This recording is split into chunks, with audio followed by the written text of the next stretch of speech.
Very interesting, significant table, far away from being coincidence. We see just now why.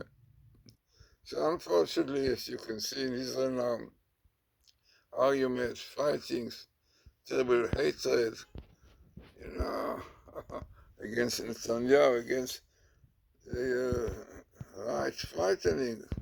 Definitely such a king cannot carry on. So you have really case, in black case, the end of Medinat Israel, the Israeli secular state, and unbelievable.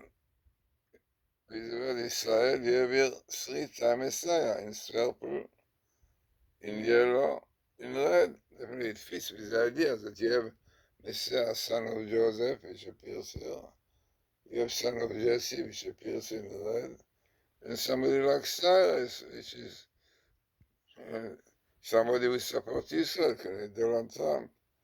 It's an amazing, significant table which has unbelievable phenomena. Three Messiah in one line, Messiah in purple and yellow. And it fits with our traditions, with our three. Messiah, which will come and will save Israel from all the troubles that we have today, unfortunately. The mixed multitude, the leftists, Edom, Red and Ishmael, the Arabs. It's an amazing phenomenon to have three times Messiah in one line, and next to the word Israel and the end of the state, the secular state of Israel.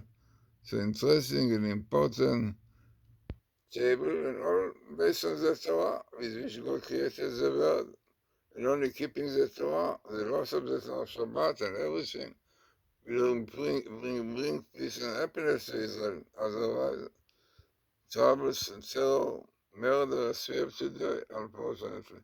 It's an interesting table, as we say, the phenomena of having three times Messiah in one line with Israel, definitely.